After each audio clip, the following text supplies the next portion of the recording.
Hey guys, this is Jay Calderon with Jay Unboxing here, giving you my personal prediction for the featherweight title clash between defending titleist Emanuel Navarrete and challenger Joet Gonzalez. And as always, this is just my personal take. Your prediction can be left down in the comments section below. Would love to hear them all.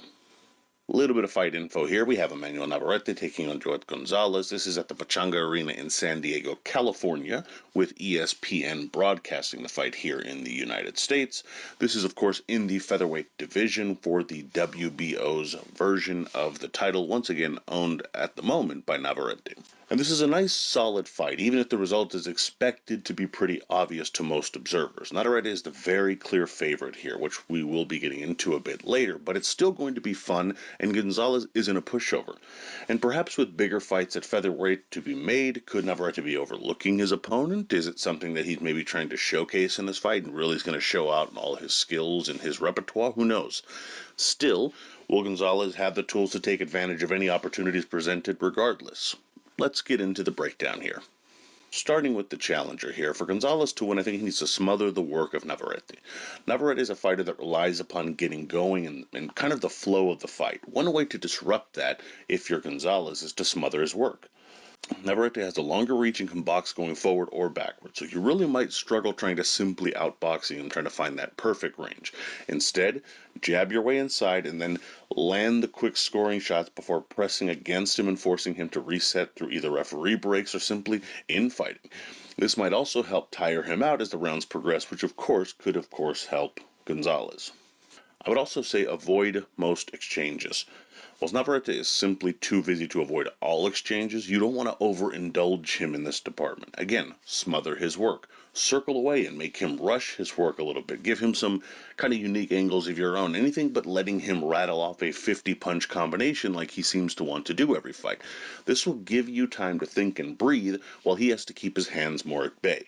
But still, it's a fight with Navarrete, which means you will need to find quick burst or that kind of quick selection of punches that can score well for you, but doesn't keep you looking too vulnerable.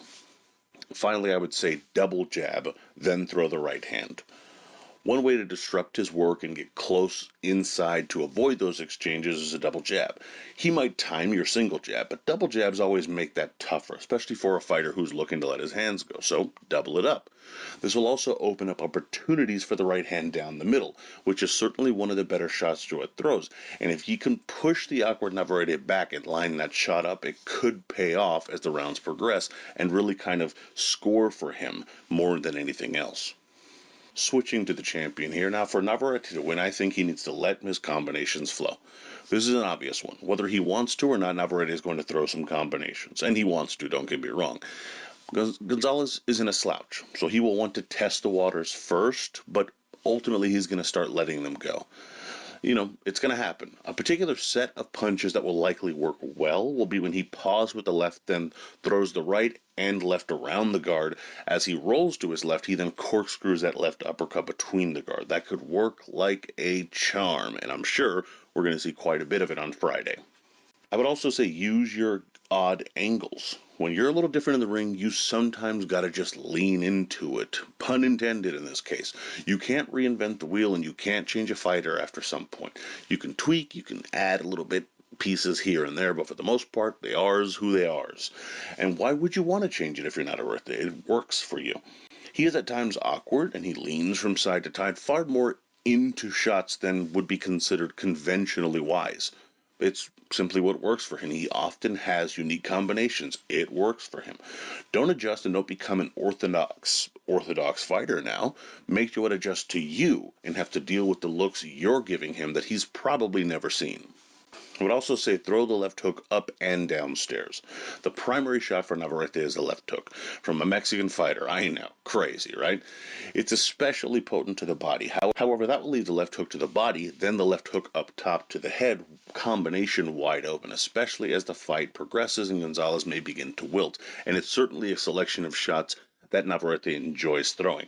Start taxing him early and it will allow for this shot to be wide open both upstairs and downstairs, which can only make the fight easier for Navarrete and allow him to go for the stoppage that he's most certainly seeking. Now, as far as my pick here is concerned, I think Joet Gonzalez can make it an interesting fight. He is a skillful enough fighter to do that, but I don't see him having enough to really beat Navarrete. Navarrete's moment. This is him right now. He's in his kind of mode where he's firing on all cylinders, and it really only seems to be getting better for the Mexican right now. Initially, I think it's going to be a relatively close fight, but Navarrete will still be in control. And as the fight picks up, so too will the combos and left hands, particularly that hook from Navarrete that will begin to punish Gonzalez. Gonzalez will gamely fight back, but will be outgunned and ultimately stopped in the middle rounds. Could even be a little late in the fight, actually, but I'm sticking with it here and saying that my pick is Navarrete via mid-fight stoppage. Now, the betting odds for this fight kind of suggest a little bit of what I'm saying here. I mean, again, like always, if you're into these kind of long shots, you have a reasonable betting odd here with Gonzalez at a plus 300 and Navarrete at a minus 400. But to be honest with you, that's not even that much money. It's a relatively close fight, and you're not getting a lot of value out of the Gonzalez pick here either. He's just likely to win a competitive enough fight. That's really what these odds are suggesting. Now, where you might find a little more fun action is, of course, in the over-unders, and if you can buy some rounds there. I think this fight is a fight that ends either to the mid to late rounds. So if you can find a good over-under that you're comfortable with, if it's around a 7, maybe bet the over. If it's around 9, maybe bet the under. And that range seems to make a lot of sense to me. And if you can find some good odds for that and not have to, really give up too much of the angle on that, that's certainly some kind of bet you might want to lay down.